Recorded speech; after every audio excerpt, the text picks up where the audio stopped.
Severin. Oh. Karen Shaw. James McDowell. Simon Court. He's in the toilet, is he? Okay, and Chris Bailey. Wonderful. Well, that's excellent. Yes, so that worked. We're just going to push Simon in the right order. Okay, another one. Make us look good, make us look good. Put that.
Good afternoon, everyone.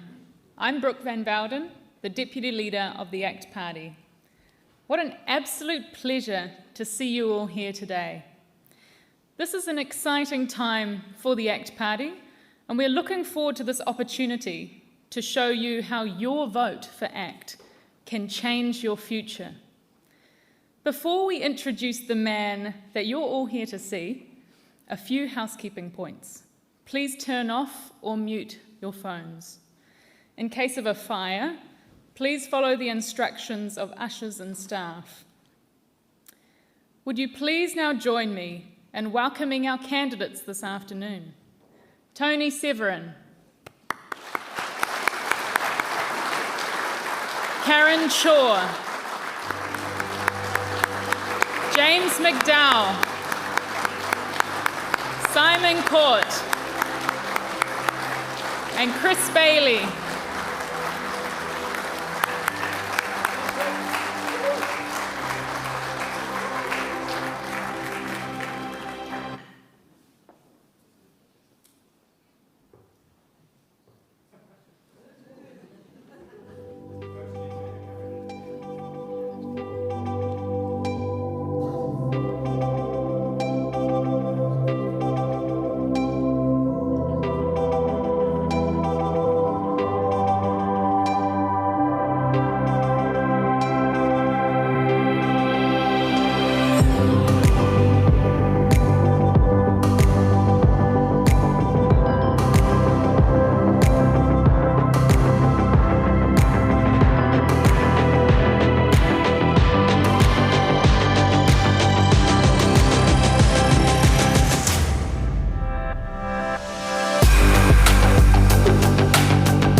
Ladies and gentlemen, please welcome David Seymour.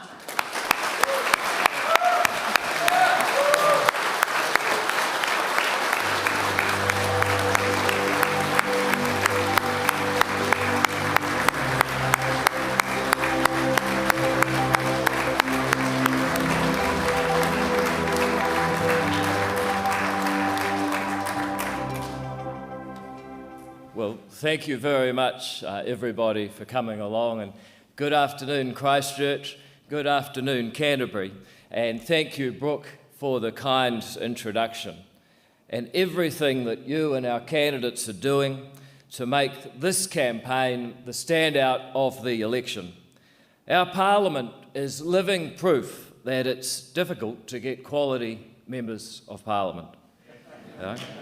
People tell me that they're sick of politicians, and to be honest, I don't blame them. Our democracy needs more people from the real world with strong and principled beliefs and the skills to create real change. Brooke will be that kind of quality MP.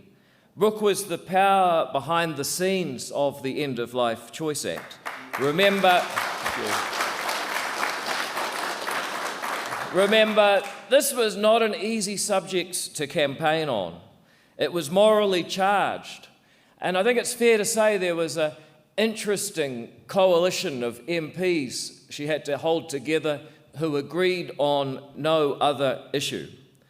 But by holding them together to vote yes, Brooke achieved more before entering Parliament than many achieve before they leave it. It shows that she has the integrity, the principle to get things done, and I can't wait for her and our other candidates to get there themselves. Now, as another ACT leader likes to say, I've been thinking about how our country rallies together, not just for the All Blacks or the America's Cup, but in the hard times as well. When earthquakes levelled this city of Christchurch, when a foreign terrorist attacked us, when a global pandemic stopped the world. In all of those cases, we united around shared values. The values that we can overcome adversity and make a better tomorrow. But what is it that unites us as New Zealanders? You know, we're all so different, but we've got one thing in common, and it may be the only thing that every New Zealander shares, and it's this.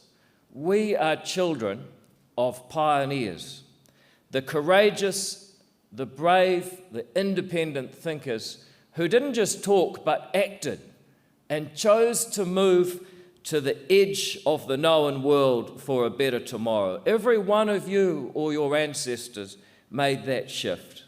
Now, if entrepreneurship is taking risks in the hope of a profit, it's hard to put more at risk than leaving everything you know to move to a land of unknowns. By that standard, we are the most entrepreneurial country on earth. And if you doubt any of that, just look at the map. It's true. We have moved further than anyone else, except maybe the Australians, but we know that they didn't exactly all go voluntarily now, did they? Our national identity is to seek a better tomorrow against all odds all of the time. But can we really say that about our government right now? Is it living up to the spirit of hope that brought us all here? Now, it might not be a popular thing to say in this room, but Jacinda Ardern does deserve some credit for some of her leadership through this disaster. In fact, actually, she's good in a disaster. I'd go as far as to call her a disaster Prime Minister.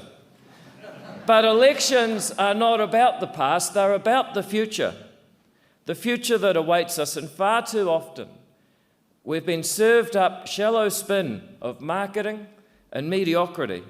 And the current government wasn't the first to do this. They're just the most recent and the slickest at doing the dance, but not the delivery. And you know what? People are starting to remember. They remember what was marketed by this government. 100,000 affordable homes under Kiwi Build. How many have they delivered so far? 548. 1 billion trees in a decade. They're not even 4% of those in 3 years.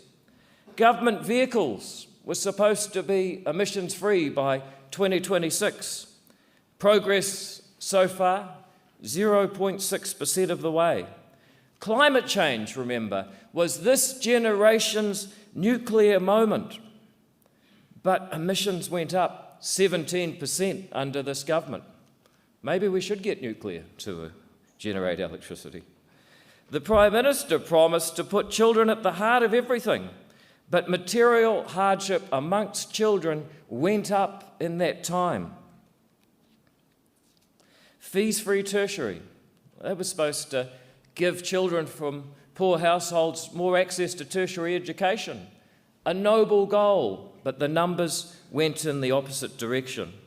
And then Auckland was supposed to get a tram, as the Muttonbirds like to say, straight down the Dominion Road.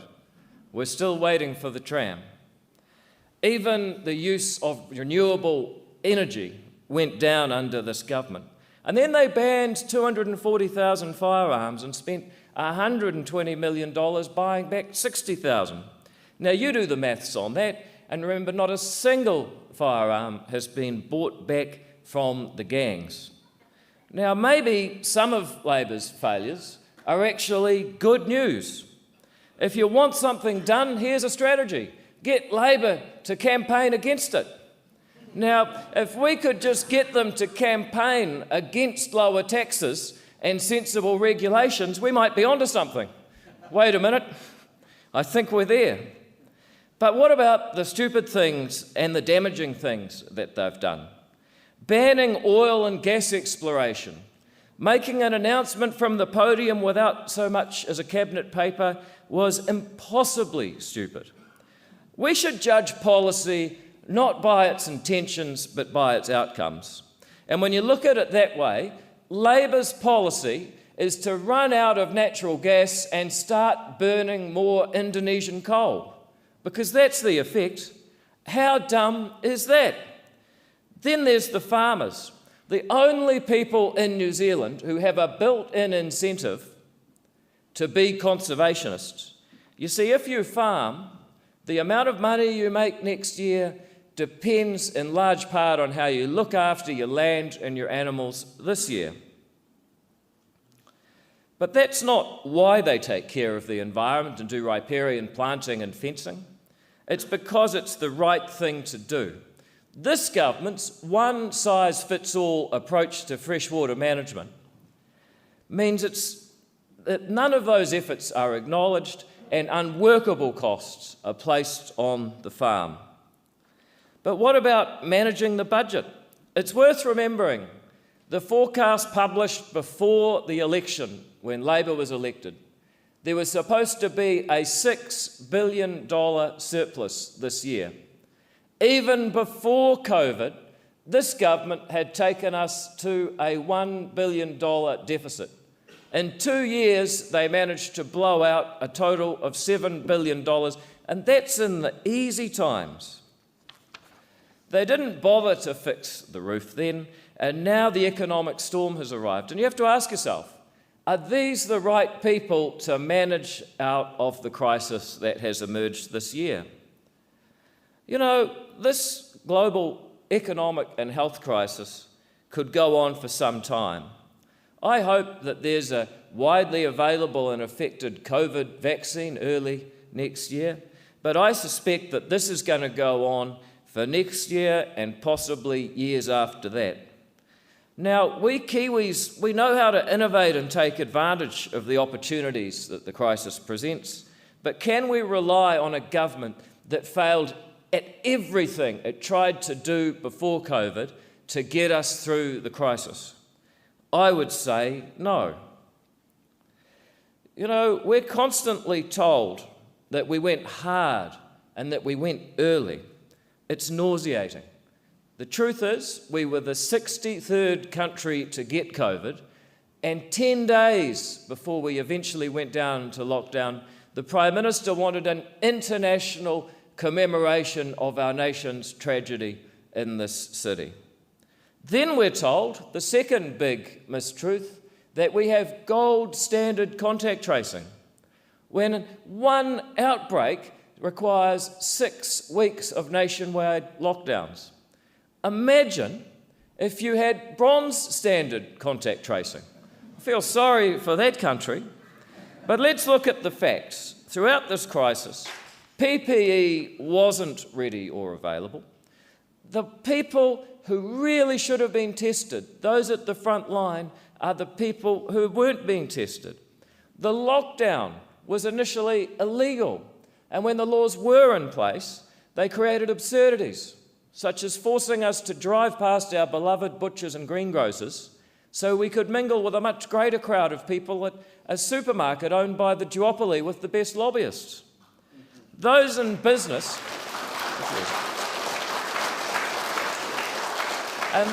and those entrepreneurs who tried to get alongside the government and help found themselves rebuffed by a government that knew better and an app that didn't work.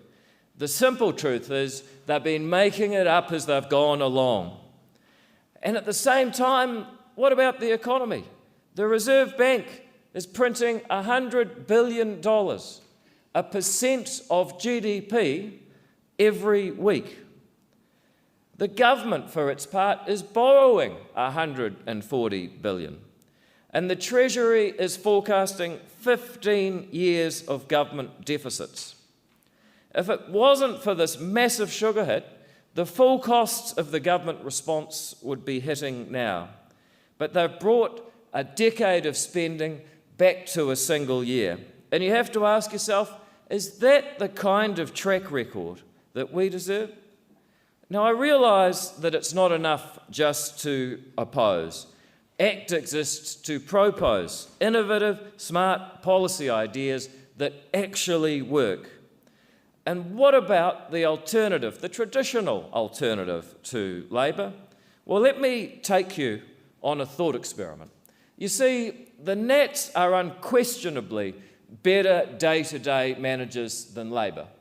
I'm not sure if that's because they're good or because it's impossible to be worse, but anyway, it's true that they are a better option as day-to-day managers. But what about real solutions and real change? Let me take you on a thought experiment. Imagine if Helen Clark fell into a deep coma in 2008, the night that she lost power.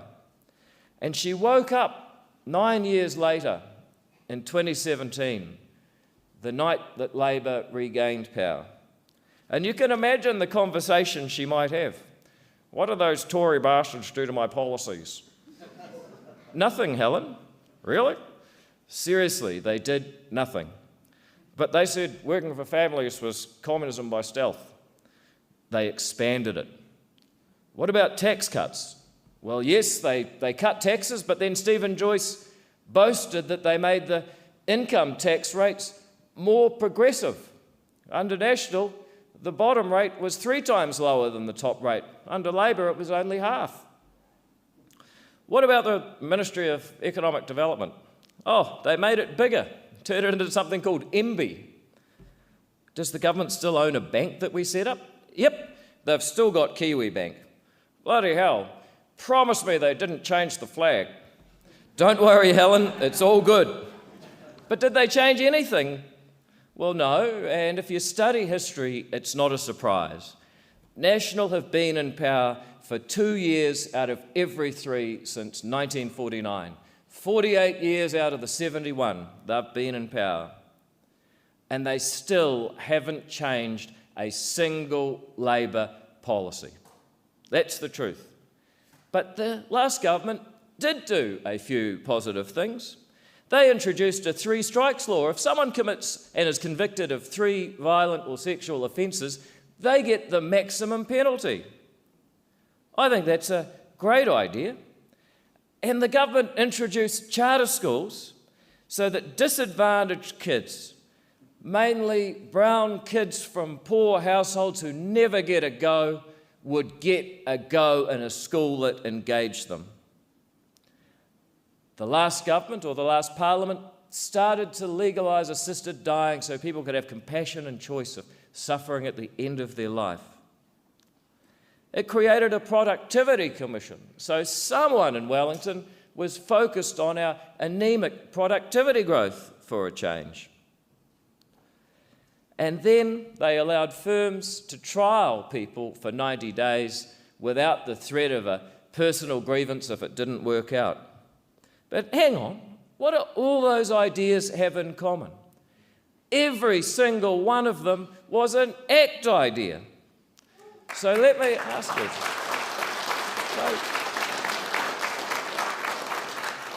So let me ask you, if you're going to see a show, do you want to see the original act or the cover band? Because that's the choice that you face. You see, we don't exist just to win power. We exist to hold them all accountable. And time and again in the last 3 years, ACT stood alone against every other party. 119 to 1. How many times was that the vote in Parliament? We stood against the madness of so-called conventional wisdom because the simple truth is the Zero Carbon Act will not reduce emissions. Our law is modelled on the British one. And since they got it 12 years ago, their emissions have fallen no faster than ours. What it will do is concentrate the power in the hands of the Minister for Climate Change. That minister will have the power to decide whether an industry or a sector lives or dies. Having a good lobbyist will be more important than a good business because there will be boondoggles.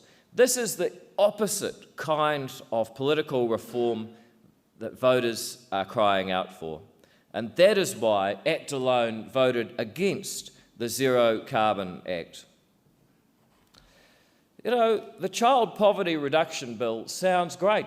Who could oppose reducing child poverty? What a wonderful intention. The problem is it doesn't work.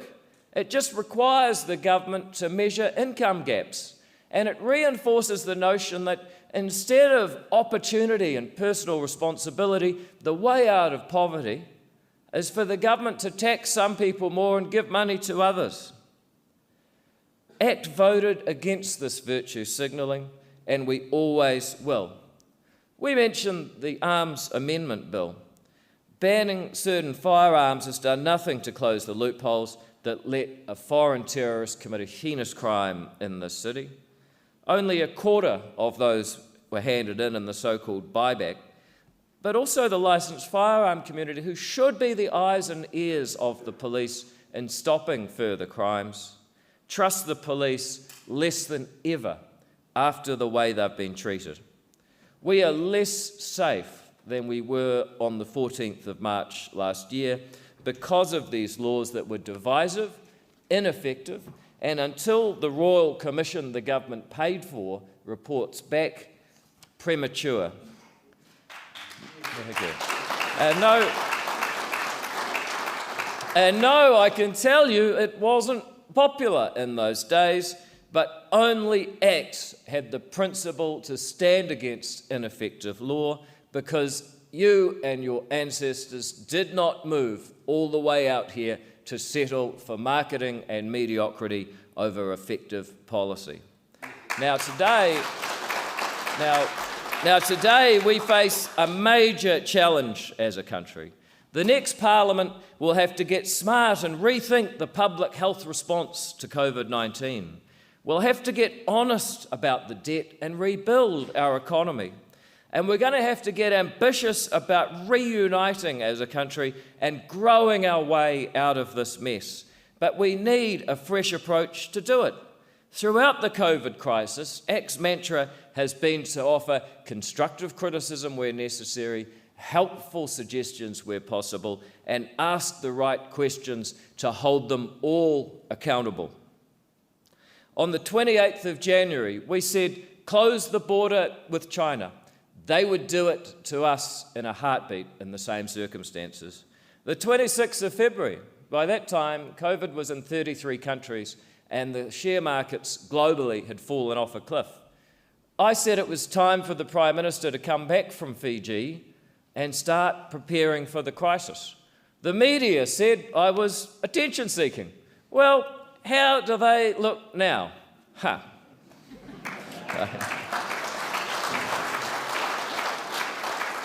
On the 23rd of March, we said the lockdown was critical. 2 days before, thankfully, it actually happened. But once it was in place, we kept asking if the government was doing its job and pointing out where it could improve. In April, we said the rule for businesses should be you can do what's safe, not what's dictated to be essential. And I couldn't believe it. 4 weeks later in the May budget, that was government policy. But sadly, only in rhetoric and never in reality. On the Epidemic Response Committee, ACT asked about testing, tracing and fair rules for small business, the distribution of PPE and whether the lockdown was legal. Sometimes the government actually listened, sometimes it didn't, but ACT was always there, holding them all accountable. Now ask yourself when you vote, do we need this voice of accountability in Parliament to be quieter or louder? I think we need that voice strengthened in our Parliament, and we have proposed a complete COVID rethink modelled on the one country that's truly getting it right, Taiwan. They had 7 deaths from 23 million people. That's 12 times better than us, and they did it without lockdowns. You see, ACT is not only the real opposition, we give you the real proposition. Our approach to public health would create a purpose-built unit, multidisciplinary, public and private sector working together in an epidemic response unit. ACT's approach would see government as the referee, not a player in the battle against COVID, because when the government tries to do everything else, it fails and nobody is keeping tabs on them. Just look at the state of testing in MIQ. Instead, the government should be setting clear rules of the game and enforcing them. And that's it. No ifs, no buts. ACT's approach would see the government take a risk-weighted approach to COVID. And what does that mean in plain English? Well, currently we treat arrivals from every country the same, regardless of whether they have COVID or not. How crazy is that? There's no COVID in Samoa. Our horticultural industry needs RSE workers for the horticultural season, picking season, and those people, particularly from Samoa, need the money. Are we going to let the fruit rot on the ground because of the government's inflexible approach? Or are we going to change our future, change the government, and start responding with nimbleness and dynamism in the face of a crisis the way the Kiwi spirit demands? ACT's approach.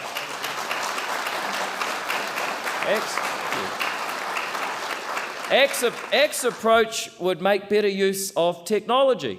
COVID card could have saved us a second lockdown. You know, when the family involved in the latest outbreak went on their tiki tour of North Island McDonald's outlets, good on them. I'm loving it. And they actually used the contact tracing app, so good for them. But the problem is almost no one else does. So how many contacts did they actually make? They could have just asked them where they'd been and got the same result. Those who tried to help with ideas such as COVID card that would have given a comprehensive list of those people's contacts really found that they got nothing but frustration, dictated to by the bureaucracy, and in 2 very high-profile examples, left or stormed out. You know, we need to change our approach in terms of attitude. We constantly compare ourselves with the worst. It is a control device of fear rather than aspiration and empowerment. You notice how often we get told from the podium at 1 p.m, aren't you lucky you're not Victoria? Now, I don't claim to be a great geographer, but I've noticed there's 5 other states and 2 territories in Australia. Why don't we hear about them and the fact that actually, economically altogether, they're doing better than we are? We hear about Britain and how lucky we are we're not the UK. Well, many of us know that, that's why we moved out here. But, you know, why don't we compare ourselves with Taiwan, where many other New Zealanders also come from, and that is doing so much better? ACT's ambitious, striving approach fits with our national character and values, and we compare ourselves with the best so that we can get better. We do not use fear as a communication tool the way this government prefers. And then we come to the government's debt. You know, only ACT is being honest about this question. I've noticed that the audiences at ACT's meetings are getting younger and younger. You know, I've seen toddlers, newborns even, coming along to ACT Party meetings. And I think it's because they've been reading the Treasury website. You know? And they've seen that toddlers will get a driver's licence before they see the Government of New Zealand balance the books. That's what the Treasury forecasts are saying. They only forecast for 15 years, and every year into the future, a government deficit. If we don't change course from those forecasts, it will be them footing the bill. Children currently at intermediate who have little idea of the decisions being made this year will have higher taxes or less services when they enter the workforce because of decisions we're making. And I think we have a responsibility to at least acknowledge the problem. I look at my friends in the larger political parties, and they're constantly competing to see how much of your money they can spend. I mean, last week they got into parenting. Jacinda wanted to give kids a school lunch, and Judith wanted to brush their teeth. I mean, you have to wonder, what is left for parents to do in this world? Unfortunately, nobody else is raising the questions. Fortunately, we have ACT. ACT's debt destroyer allows you to confront the reality for yourself. Don't take our word for it. Have a look at the numbers. It's an interactive website where you can play with the budget and see what sort of choices our country faces over the next decade. That's our role of holding them all accountable, to make sure that we face up to reality. And for the next generation, it means being able to buy a home sooner. It means more cash and less red tape for the small businesses that will drive our recovery. ACT's approach is based on the simple principle that government should live by the same rules as the rest of us. It should have to reassess its spending, just like every household and business has had to do this year. But if we can get Taiwan smart about public health and get honest about the debt situation, how do we get ambitious about a roadmap to recovery as a reunited country? Only ACT stands for a faster recovery with lower taxes and less debt. Our plan to boost the economy promotes a recovery led by private enterprise of investment, jobs, and growth. A nation of entrepreneurs doesn't actually need much. They just need the government to get out of the way. Now, my friends in the Greens say tax is love, but we know that tax is a penalty on the workers and the savers and the investors of the future. That's why ACT's policy would cut GST to 10% for 1 year and cut the middle income tax rate permanently. The recovery will require one New Zealander to employ another hundreds of thousands of times in the years to come. So ACT will put a moratorium on minimum wage increases for 3 years and reintroduce 90-day trials to make it far easier to hire new workers and create jobs in an environment of great uncertainty. We cannot grow without investment. Investment is what funds jobs and economic growth. But you know what? Today we're one of the hardest countries in the OECD to actually send money to. And that handbrake on our economy is a good example of a handbrake that we need to take off so that we are using every means at our disposal to grow. And that is why ACT would remove the restrictions on investors from overseas if they come from friendly, democratic OECD countries. ACT's vision is one that fits with our national character as children of pioneers. But we also have the team to deliver it. You know, this year, ACT is standing a candidate in every Christchurch electorate, every Canterbury electorate. Altogether, we have candidates in 55 electorates nationwide. And some of them, and some of our top candidates, are here today. Brooke Van Velden is the future face of ACT and perhaps of a generation of New Zealand politicians.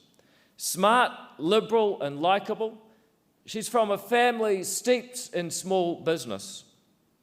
She also has an economics degree, and she will be the voice of a generation as economic reality hits home out of this crisis. She's one of the very few who truly gets it. Nicole McKee couldn't be here today campaigning in Wellington. She runs her own business, training people to use firearms safely. She was the calm, rational voice when our nation had a very difficult debate over the topic of firearm laws last year. She became Communicator of the Year for her efforts. She is going to make an extraordinary contribution in our Parliament as our nation struggles to work through many more issues to come.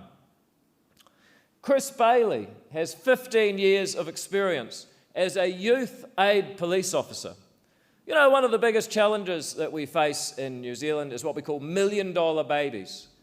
Kids off the rails who will cost the taxpayer $1 million before their time is through.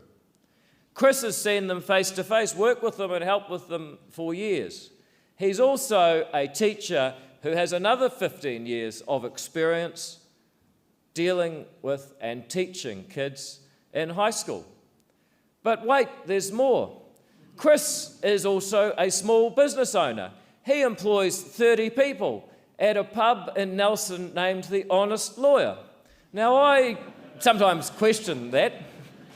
I think it would be better if he changed it upon election to The Honest Politician. But the thing is, Chris has to make payroll for 30 people every 2 weeks, and we need more people in Parliament who know what that really means and what Parliament's regulations and rules really do to people who employ others. Now, thank you.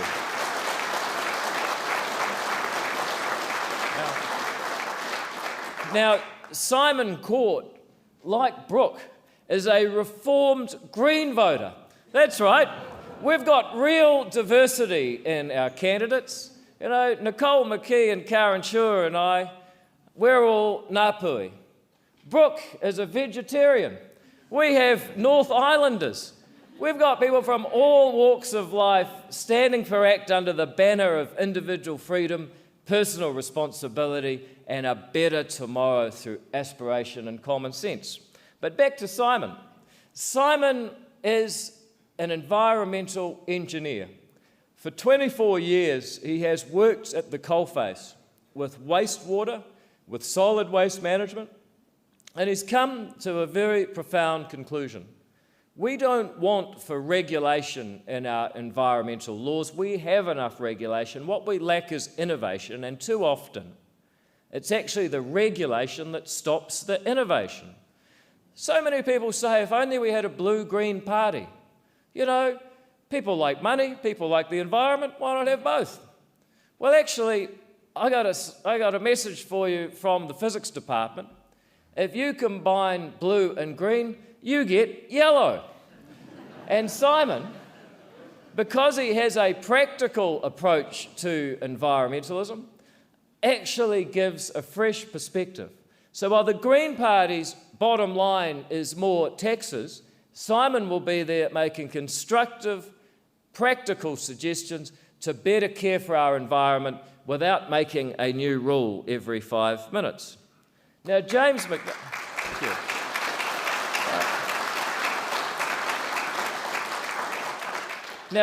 McDowell is a small business owner, a father who works in the mental health sector, a great piano player, and believe it or not, he's only 32. You know, this is a guy who will raise the standard of public policy thinking and debate in any future parliament and make it considerably better looking. Some people would say that's damning with faint praise. Karen Shure is probably the bravest politician I know. And I say that because at an event not so different from this, 2 and a half months ago in Auckland, Karen told her story. You see, everybody says they want to reform oranga tamariki and make it work and put children at the centre of it. And everyone that says that has two things in common. Number one, they've never been in the system. Number two, they fail. And I think those things are related.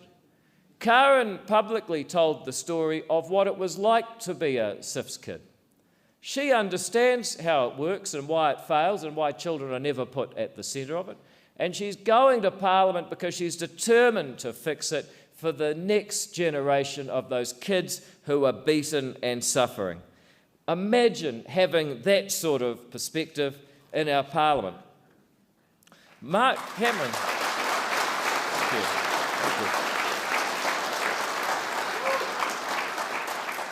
you. Mark Cameron is the authentic voice of rural New Zealand for the party.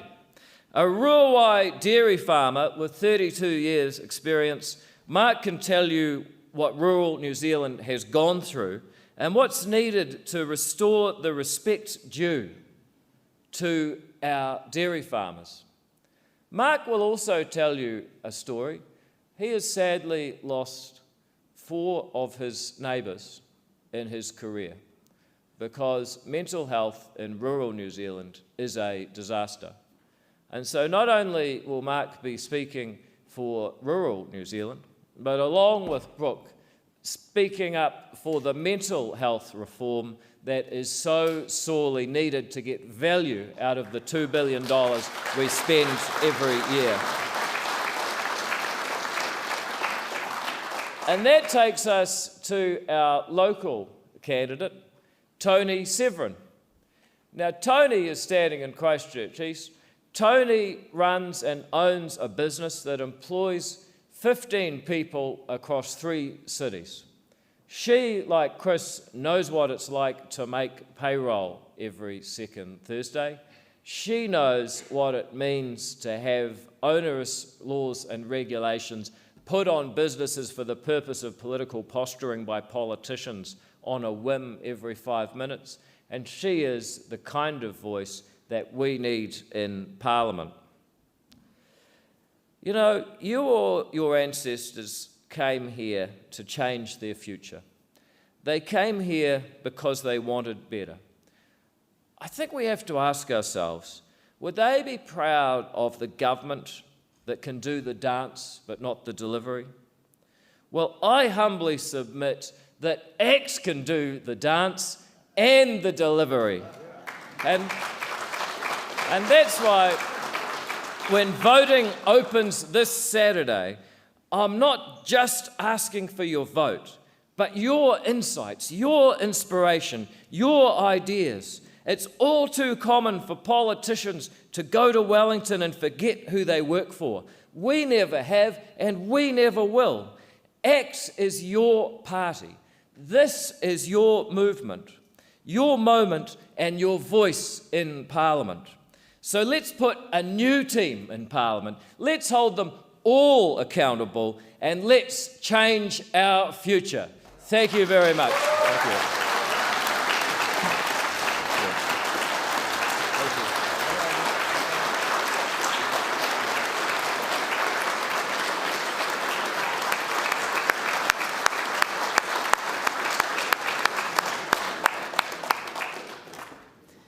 Thank you all for joining us today. The taxpayer funds Parliament, but not political campaigns. So if you've liked what you've heard of our vision for this beautiful country, we hope you'll donate and invest in making a political reality. We also look forward to seeing you in the lobby shortly, where we can mix and mingle. You can get to know our wonderful team of candidates one-on-one. So I look forward to seeing you in the lobby. Thank you.